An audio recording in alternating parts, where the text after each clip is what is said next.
ended amicably, or if it was like still heated. You know, the intent was not completely clear. But yeah, I'm a bit worried still. They ban Ambessa instead of Cassante, so Clear just gets it for free. We have seen Ambessa picked a lot when Rumble's been open this season, which hasn't been much. It has often been into Ambessa. Oh, Kate Lux. Yeah. Oh, Kate Lux. Oh dear. That's the thing. They banned the Nami to deny Porky Nami, but I felt like Ashe Seraphine or Kate Lux were the ones I was thinking of as big threats to the 2v2 laning phase. So they come out, and it looks like Raptor with the jungle pool really thinned is just going to go for the Wukong, which, you know, decent diver. You have that with the Akali.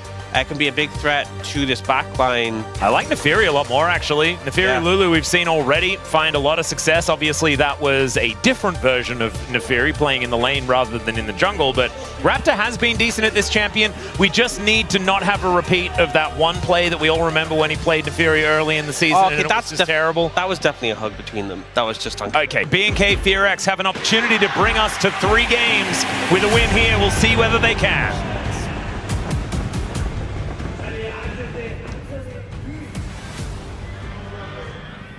All right, the BNK fans actually managed to get a little bit of a fan chant there. You did hear the T1 roar earlier on, but we do actually have BNK FearX fans also able to get theirs out. I think we had it in game number 1 as well. We just may have missed it when we were loading on in. But here we are, ladies and gentlemen, onto the Rift for game number 2. Daystar on his Akali once again. Akali into Azir seems to be flavor of the month as far as the matchup is concerned, and see whether Daystar can once again have a good experience into this. We did see yesterday Akali having a bit of a pop-off despite the result of the game. Yeah, I definitely think level 6 becomes really dangerous for the Azir in this matchup. And if Raptor can put some attention toward it, could really turn this matchup on its head. But early levels, you know, playing a melee into Azir is never fun. It's kind of like the Yone Azir in that sense, that you are going to get pushed in, you're going to get harassed, but it's about finding those later windows where you can capitalize once you have the all-in potential. Yep. The early all-in, like levels 1 and 2, can actually be a thing for the Akali as well. We've seen that work out, but like you say, it's obviously level 6 that you're really looking for. So just as much CS as you can find is going to be the aim of the game. The flash in from Keria is going to be met with a flash in from Diablo. He's not going to be out-flashed in. Never. Not this young man, as they do take the bad end of that trade. Diablo still with his barrier up and available. So if I'm the bot lane, BNK FearX, I'm screaming to Raptor, Lux no flash, but Oner has already made his way down here. And if we look at the low health bars, the thing is, Raptor wrapped around, and now might be late to the play. He's now on vision. Oh dear. Do they turn onto the Neferi? They're like ships in the night. They will pass by one another. Raptor doesn't know how lucky he is that there was no fight there. To be fair, I think it's pretty hard to pin down a Neferi. You know, it's very easy for him to dash away and has the W as well to go untargetable. So I think it'd be hard for them to really punish him. And diving there with the Neferi able to clean up would be so dangerous. So I think T1 make the right move and back away. That double flash from Keria's level 2 and Diablo flashing in was crazy but unsurprising, I think. Oh, yeah. Diablo. That was just the most Diablo move that we've ever seen. It's exactly the vibe that we wanted. There is no doubt about that. As Kellen not quite able to find that Glitter Lance. And BNK, I mean, it's already going better than in game number 1. Don't look at the gold difference with the fact that T1 are just kind of in every lane and the jungle winning. It's not as bad as it was. Yeah. It's expected to kind of go this way with this early pressure from T1. It just comes down to, can you find opportunities to come back into it? Because if you already have this kind of passive gold lead... Is Daystar just dead? He's going to have to flash. Oner doesn't need to flash and follow him. And that is just flash down for the Akali. I feel like Oner holding the flash was such a great read. If you flash and just waste it trading, it's not really that much value, but he knew that Daystar was going to flash and just said, cool, I'll keep mine. Yep. I'll get the summoner. 4-shot TP as well. Just a nice gank from Oner, capitalizing on the lack of abilities that Daystar had at that time. Yeah, Daystar is able to teleport back. but obviously without teleport, it's going to mean that this level 6 that he is heading towards relatively shortly, just one level up after this next minion. I think Flash as well, when we're talking about the level 6 all-in and the Akali, can make a big difference into the Azir. Oh, yeah. Can easily avoid his ultimate with it available, so Oner relieving some pressure from his mid laner with that move. But yeah, the expectation is that we are just going to see this passive build-up from T1. It's not a major concern, but if you lose some of these early skirmishes... Oh dear. Raptor was just backing, does avoid the Lucent Singularity, but then doesn't have the untargetability for the rest of the engage. Thankfully does make it out, and T1 not going to overextend into that. Only level 4 for Oner, so doesn't have the ulti just yet.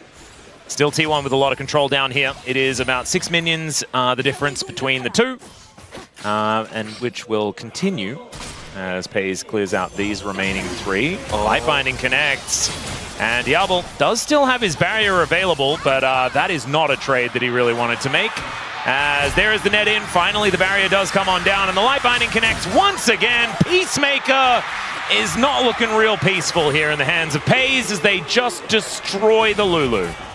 I think the thing is in this situation is Diablo and Callum were doing pretty well in the early levels, getting poked in, getting pushed in, but surviving. But as soon as a trap hits, and particularly at this point, Paze has had a back, he has a pickaxe, Keria has an amp tome. The extra damage after the first back just makes this all in so much more threatening. Diablo ends up surviving, but Callum is so focused on his AD carry that doesn't respect the binding cooldown and just gets deleted. Still had both summoners available, but to be fair, once the binding is hit, yeah, they would not save you. Nope, he was just dead. A little bit unfortunate, though, that Diablo and Kellen are once again very far behind in this laning phase. Obviously, Kate Lux is a very difficult lane to deal with, yeah, but still, I mean, I think that's not looking very good. That's the thing, at least in this game, is last game it was like you picked Ezreal Nico because you wanted to win lane, and losing that to Alistair Jhin feels terrible. This is a lane... Oh, the all-out does come on through here as Doran is going to silence himself. There's the dash forward. Clear hits the Q. Can he find it? Is Doran one more auto and Clear picks it up? The solo bolo from the Cassante in the top lane. As here in the bottom side, things not looking great for Diablo, who does eat the damage from Lucent Singularity as well. Good combo there as he just made it back to lane. Cassante coming up huge though, finding the all-in onto Doran. Flash advantage now as well. The sustain from that ult going a long way now. Ooh, do you see Raptor moving over here? Now, Keria does have his flash up again, and so is a little bit safer now. And it looks like Raptor is not all that interested in making his way over already. Does have his entire bottom side to clear out. It's over 1,000 gold lead already for Paze. Yeah. It's a big one. We're going to have a look at this one more time as Clear misses that Q, but this all-out angle was exactly what he wanted to look for. Decides not to dance in the equalizer. Yeah, Clear absorbing a lot of damage there, and then just in the extended fight, Doran's waiting for cooldown, trying to buy time, and that sustain that you get from the all-out really helping Clear there. Oner looking towards mid. Emperor's Divide comes down. Beautiful avoidance there from Daystar as he gets the second ult to go back towards his turret, so will keep himself alive. And didn't even require the flash as that was still on cooldown. Oh dear, I think Diablo may be dead. He dances on top of a trap! The trap. Great read by Paze, but Diablo just not having a good series so far, and the pressure keeps mounting in this bot lane. Oh dear, 48 to 74 as well as far as farm is concerned.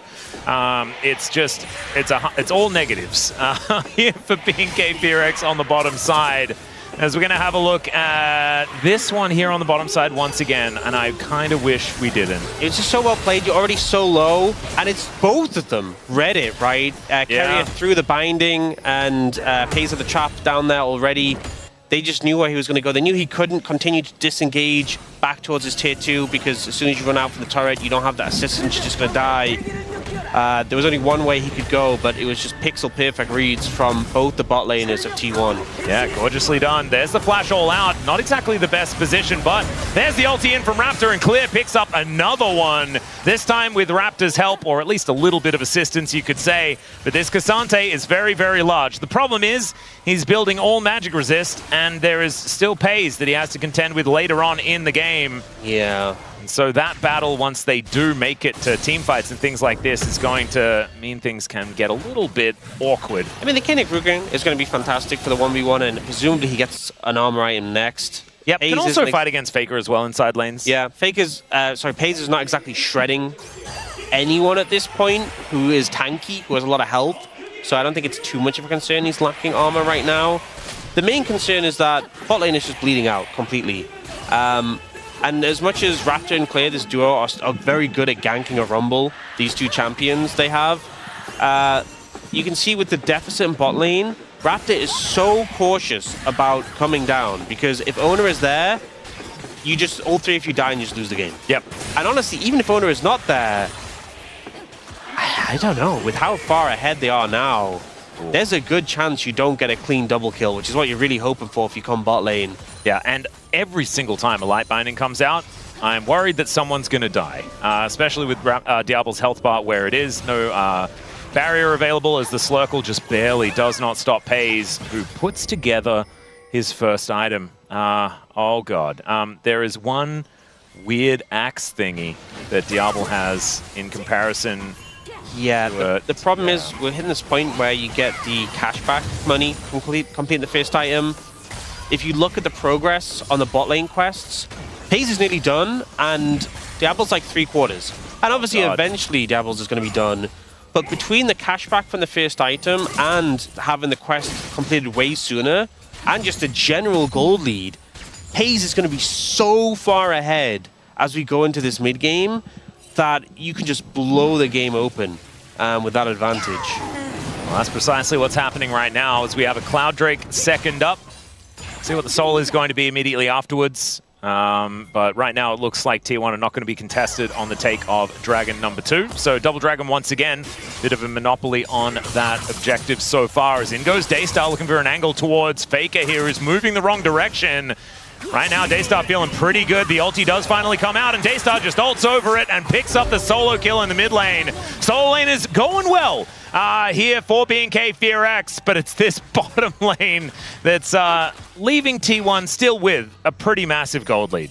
Yeah, I mean, this is why we've seen the Akali into the Azir so much.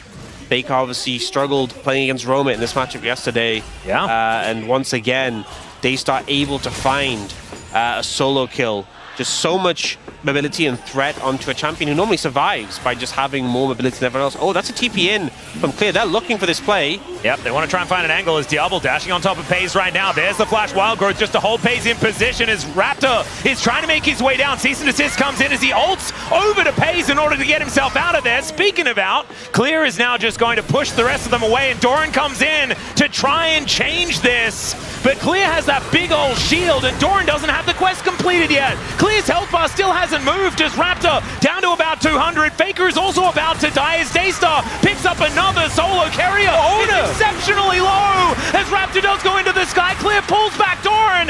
This Cassante is still gigantic but hasn't got the kills just yet, and Doran is dancing out of the way of these Qs. Can he avoid it? That's the question, as finally the Pathmaker comes in, and I think Clear will be able to get there. Thankfully, Oner still has a Vault Breaker to get himself out, and it's Keria that moves back to this lane. But what just happened? Who won?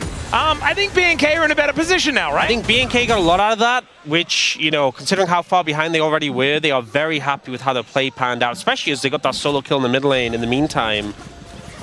This was absolute chaos. Paze is very far forward. Does a lot of damage to Diablo in the turnaround, but eventually has to flash out.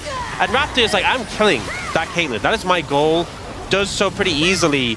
But then in this ensuing play, they don't want to chase Oner, who has the dash, so they try and go for Doran. But he escapes and gets a huge equalizer out. That chunks Kellen, chunks Raptor.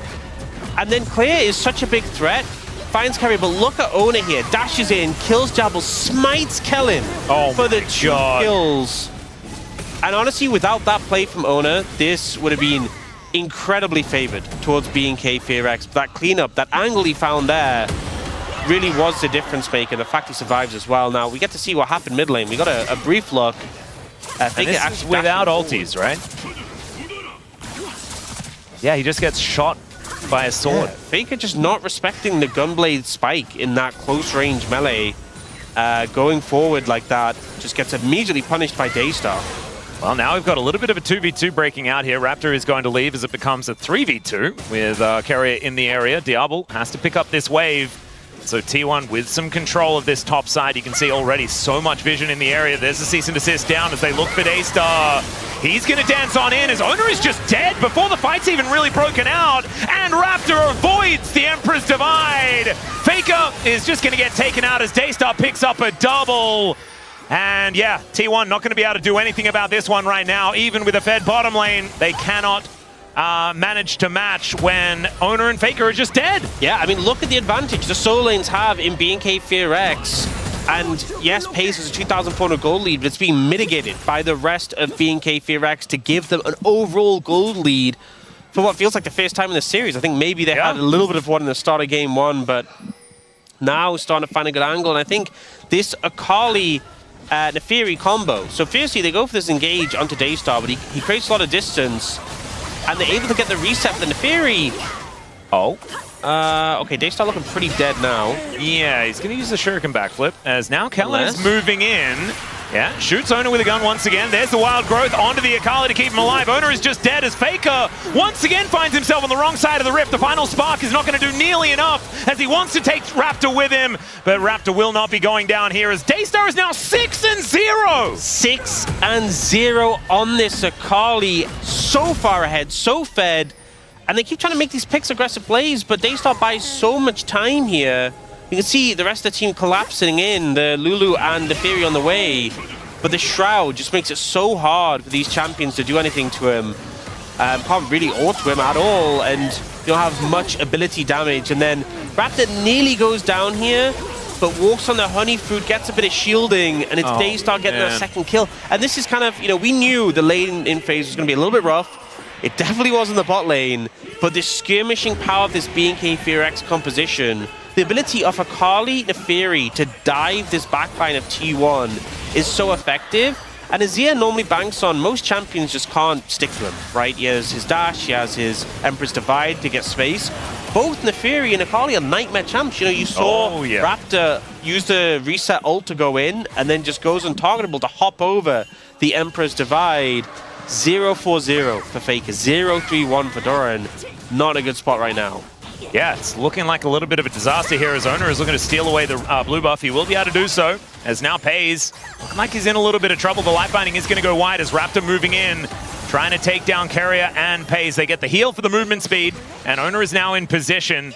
Snap Trap goes down, BNK move out, but it's a 2.6k gold lead. There is a Rift Herald on the map. It looks like that will belong to BNK. That was very satisfying, that 5-point strike on the minion wave as Daystar clears up all that money. I think one of the problems as well is that we know that Caitlyn in the late game is going to be an absolute monster, but this point of the game in particular, you just don't have the damage to kill this front line of BNK FearX quickly enough before they just run you over.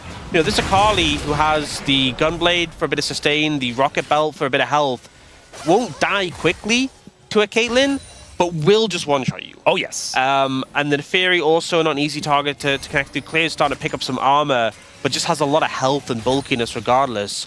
So all the eggs right now are in the Pays basket, but he needs time.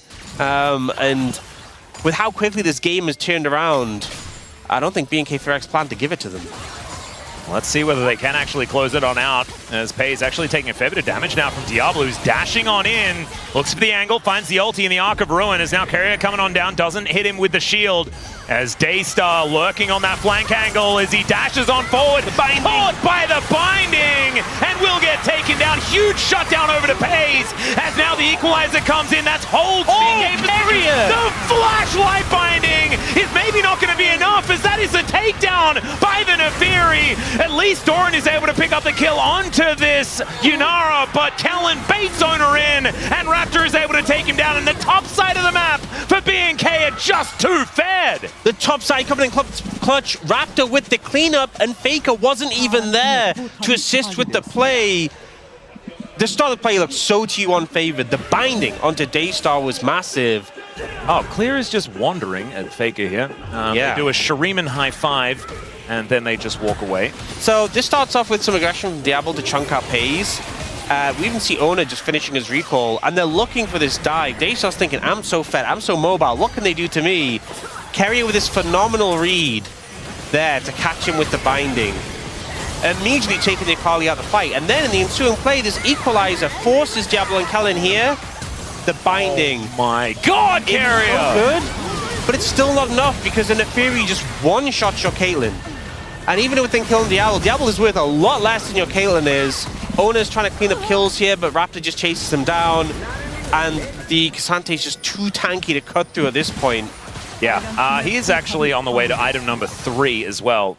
Has the Iceborne Gauntlet now completed. Bottom lane outer turret will fall. BNK FearX already removing the entire outer ring. You know, we're so used to tanks just being given like the lower econ. Like, you're not getting a ton of kills, you're not getting a ton of farm. It's actually Claire having the most farm on BNK FearX. Yeah, he's a monster. Yeah, and obviously a ton of kills. So this is a very accelerated K'Sante who is just going to be such an issue. Yeah, and we were talking about it before. I was like, oh, he's building Rookern first, you know? He's not going to be able to absorb the damage from Pace. Well, yes, he can. Because Pace is just, even though he is so fed, it's just not quite fed enough. As, oh dear. Okay, the on-spawn Baron into T1. Oner is going to get spotted on a control ward as the final spark is going to see that this Baron is being taken right before their eyes. And I imagine T1's eyes have lit up as Oner has stolen these before many, many times. Doran moving on over. It's BNK sticking on this Baron for now as Clear's tanking a fair bit of damage. Raptor over the walls. They're looking for the turn. But instead, BNK just going to tank a lot of damage and then just try and leave. Light binding onto 2 once again as Keria. After that, just goes down. Pays trying to kite as best he can as Oner gets the interrupt on the ulti. And Raptor now does not have the on-target ability to get out. There's the cease and desist as Oner is going to get taken out for it. But he will take Raptor with him. BNK, I think, lucky to get out with a 2-for-1 after that precarious Baron attempt. Yeah, T1 looking for the top. Oh dear. K'Sante going all out once again as Pays is trying to stay alive, and he fails to do so. Still the shutdown goes over to... Oh, that was such a nice polymorph to come on through, and then Daystar with the perfect execution takes down Faker yet again. Kellen, beautiful play from the grave.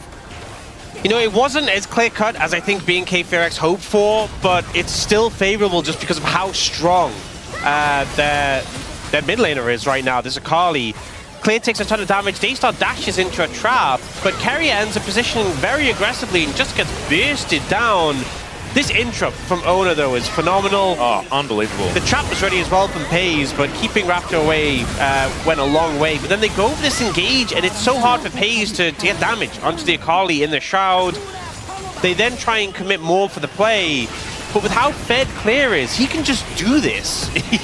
Even with him being so low, he just kills Pays. Yes, he goes down in return, but it sets up the rest of the team to clean up the fight. And it was 1,000 gold over to Rumble, so that's actually a big deal. Doran has now cut that gold lead down by a decent chunk, but we're still looking at Daystar having a 2.2k gold advantage, and despite the fact that Pays still is holding on to a huge lead against Diablo, he's getting closer and closer towards that Infinity Edge. Yeah, I think Pays, ultimately, you need LDR. You need the items so you can actually start to punch through this K'Sante, and even Raptor and Daystar, just their base resistances, but also the health they've stacked up is going to help there. 4 items on Caitlyn is a massive spike, but then you need to survive to get that damage off. And BNK FearX are just trying to push the pace of this game. It's an Ocean Soul, they only have 2 dragons. They don't want to sit and wait around for that. So they're using this Baron to force T1 in. And Daystar's on this strat. Oh, the flash binding is going to catch the Akali, but he flashes out of the way. He's in the Shroud already. And the entire time they're still on the Baron. So that is just going to be taken by BNK FearX. And Daystar just absorbs the pressure enough to secure it. Still, they will lose this outer turret in the mid lane. And so the Rebel Baron power play, not the most gigantic thing right now, but BNK is still looking for it. The flash in from Raptor. Emperor's Divide is going to stop it as the Wild Growth. Raptor gets out with barely a sliver of health as Daystar. He's able to lock down Oner. There's the dash on forward as Faker is dead once again, but Doran has so much damage on this Rumble as both of the Fed members of BNK are now dead immediately after the Baron goes down, as now Raptor looking for Keria here, but he's baiting one more time. Pays just nets himself forward, looking to take down Diablo. The final spark, not enough to kill him, but the ace in the hole will take him out, and there goes the Baron. And there's an ace for T1 on the back of that Baron. BNK FearX, everything seemed to be going right for them this game, but an overstep too far forward. And we see it's Raptor who forces his flashes, not quite in range for the ult yet, but it's so telegraphed. Straight onto a trap. Everyone peels for it. And we do see Oner going down here, but Daystar eats so much damage as well in the equalizer. Clear tries to go in, but Pays starts to cut through him. And then in this ensuing fight, they could have just split. They could have backed off, saved the Barons. But Keria walks up, they try and make the play. Doran just melts Raptor, and then it becomes a 2v2 essentially between the bot lanes. And Pays is way too far ahead for BNK FearX to win that. Oh my goodness. It is a 5,000 gold advantage for the Caitlyn now. That LDR that you were talking about has now been purchased. And yeah, BNK had begun to stack up some dragons. I think that might be stopping here. The gold lead is not really anything worth writing home about, but let's have a look at the difference between the 80 carries. As Pays, yeah, we mentioned a 5,000 gold advantage. He's also farming way more and has done 5,000 more damage than Diablo as well. Diablo does pick up the IE, which, you know, it's a nice buy, but Pays at this point, this is like critical mass for the Caitlyn. If you get a headshot, even onto Clear, it's going to do a ton of damage. And it's basically for BNK FearX, you have to find a way to kill Pays. And you can't start your fights by just Raptor ulting him in the middle of his team, because they'll peel every time. They have plenty of ways to do it. You need flank angles. Ideally, you want Clear and Daystar both threatening on a flank. And as they aggress in, it causes chaos for T1. They have to try and defend. And that allows Raptor to slide in and clean up. You know, I think Neferi is so strong in these skirmishes, which we've seen all game, but in a 5v5, you can't just be the primary engager. It just doesn't work that way. You need a bit of space. Well, Oner is charging up that Vault Breaker, decides not to go in. Keria, though, he does, as he takes a lot of damage as well. The flash out from Oner as now Faker gets himself into position. Sand Soldier's down, doing a decent amount of work. Slurkle slows up Pays, but he is still able to net himself back. A lot of respect given by T1 here in this mid lane. The BNK standing their ground for now. Clear is a brick wall in the front line. Does have teleport for that big old shield as well if he does want to get that one out. I think T1 trying to fish for something there, but still have to be so respectful of the damage, the burst potential of BNK FearX if they go too far. All right, so 4 turrets to 3. Still only 1 inner has fallen in that mid lane from T1 after that advantage that they were able to pull back. And it was a game that was snowballing out of control for BNK FearX, and now T1 have that slight gold lead. I mean, it's 21 kills to 14, and yet T1 have the gold lead. Yeah. Which is just kind of insane. Obviously, huge farm lead in the 80 carry role, but also a lot of shutdowns picked up over the course of this game. Yeah, the fact that it was Pays that killed Daystar the first time is kind of insane. Not to mention Doran being bailed out by that kill onto Clear. He does now have his Jack shows done. 3 items for the Cassante is scary, but Doran's also pretty terrifying himself. As he teleports in, grabs that big old shield. Decent flank angle here for Daystar as well. Yeah, we do have a leaf out of the Roma and Pool Bay book. We do have a TP from Clear, but there's no real ward set up that he can go to get an angle. And the TP, obviously, given that big shield, is a big advantage as well. Will he get spotted in the banana brush? They're looking for him. They found him. They're going to be able to find him here as Doran. Can he land the harpoon? The answer is no. Equalizer comes on through. Shuriken backflip will be able to avoid it there as Daystar desperately trying to escape. He gets into the shroud, but the rest of his teammates are nowhere nearby. Cease and desist comes in, and there goes the Akali. A 4 versus 5 now as BNK are trying to burst down this dragon, but I just don't think they're going to be able to do so until Oner makes his way over here. Keria just keeping them busy as well as they're in the back of the pit. T1 are just going to light them on fire, and Clear is able to dash his way out. That's going to be soul point over to T1. And they are just playing it more methodically here from this mid-game onwards. Yeah, great catch onto Daystar. I'm not sure if they just sensed that, okay, Akali's missing, probably there. If they saw him walk in there, there's a decent amount of vision in the vicinity. So I'm not 100% certain if they had vision on him prior to him going into that brush, but great collapse comes through. And then they're willing to commit so much for him. They commit the Equalizer, they commit the Vial, because they know if they catch Sakali, if they remove so much pressure and gold from the fight, it's just a done deal. And they take him out, and that is going to mean that BNK not fast enough on the Dragon. It's not exactly end of the world, right? It is one singular Ocean Drake, but Soul Point is still a big deal here. I think as well, even though Ocean Soul is one that, you know, I don't value very highly, and there's not like a ton of super tanky champions on T1 to get a ton of value. Like Sante could get a decent amount of value from it. I still think with how close these fights have been, it could just contribute to being that tipping point. You know, with how scrappy and long and drawn out some of the fights have been, that extra healing can definitely be a big contributor. Now, we have got the Akali TPing into the top lane just to pick up the wave, it seems, but both teams are laser focused around this Baron area. We can see some control wards set up by T1, pretty shallow, but just trying to defend those as best they can. 5 items have now been completed, not including boots for Pays. Ooh, these are some pretty good items. Yeah, in the time that Pays has bought an LDR and a GA, I think Diablo has purchased a pickaxe. That's kind of the feeling here. As the Baron is being started up once again, Daystar is now lurking. He flashes in, gets the wild growth as cease and desist comes through. Pays down so incredibly low, taken down to the GA, and Daystar's able to go golden. There goes Oner as Daystar trying to get on top of Pays, but he doesn't need to. Keria is able to finish off the Akali, but they take down Faker as well. BNK FearX have wiped out most of T1 and are looking for the Baron. They just needed someone to lead the charge, and you know, so much harder to peel the Akali compared to the Neferi, so explosive and quick. And even though we see Daystar get chunked down as much as Pays does, Pays gone to the GA, just is unable to recover from this position. Daystar just flies in, immediately commits the wild growth as well for the extra knock-up follow-up. And even though, you know, GA for the Caitlyn and Stasis for the Akali, which, you know, ends up with him dying regardless, it still is taking down this super fed AD carry who is so much of the gold on T1, and as soon as you remove that, it just makes the fight feel so much easier. Really does. And it is going to shrink that gold advantage that Pays does have. Obviously, gold is going to mean less and less as he has a control ward right now, but that'll likely be just a completed item relatively quickly. Not just a gold lead, but burning both Sums and GA. You know, a big part of the value of GA is obviously the passive. And if that's not available, you know, the gold advantage doesn't feel as significant. With Diablo now on 4 items, the shield bow, until Pays' GA is back off cooldown, it kind of feels like he's on 4.5. Yeah, kind of feels like it.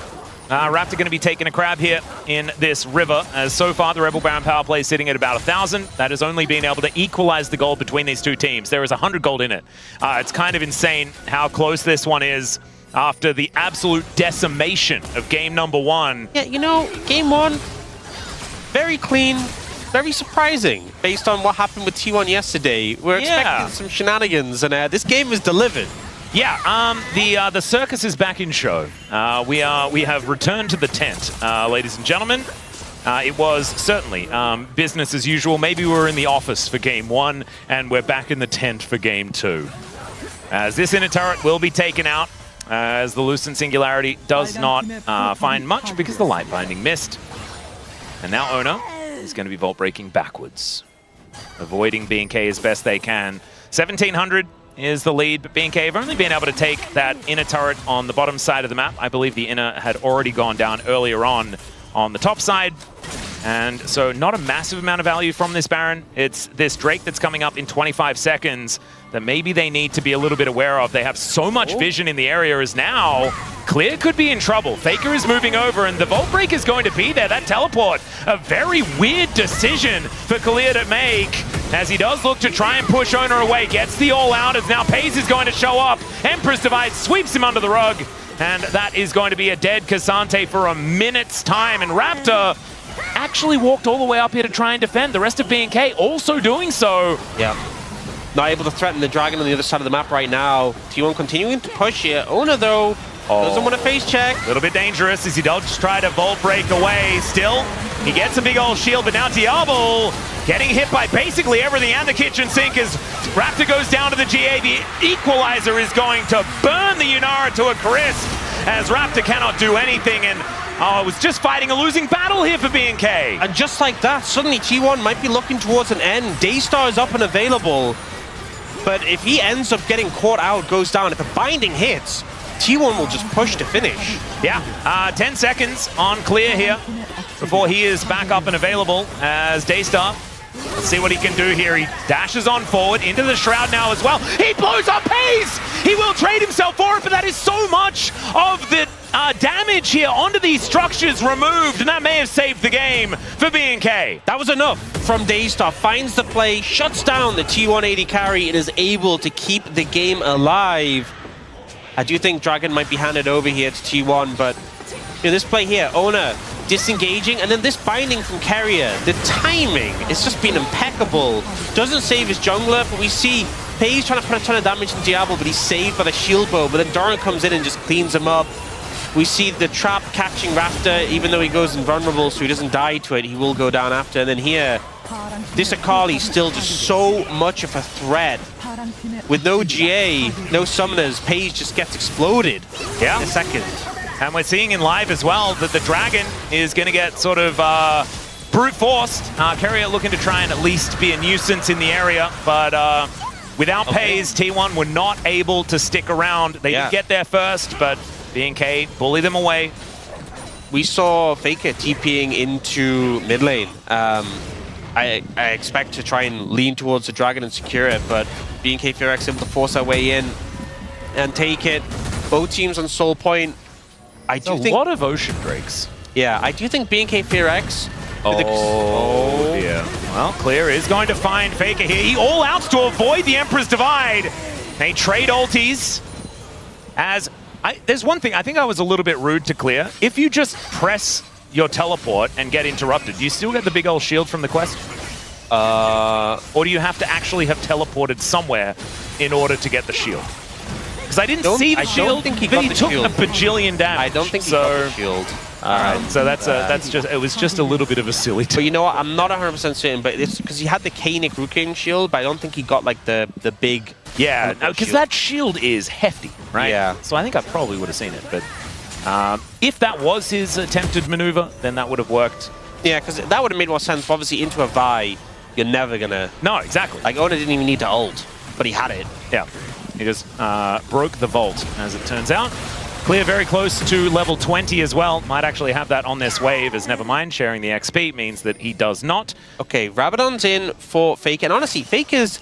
I mean, he is behind in gold 1,600, but considering he's down 8 kills, and he's even in items, he has actually got a good amount of gold in the pocket. And he's also full glass cannon, so he does so much damage. Yes. Even if he does die pretty quickly if they ever do get on top of him. A flanking teleport to come through from Daystar, though, as Doran also looking to rotate over immediately, trying to join the rest of his team.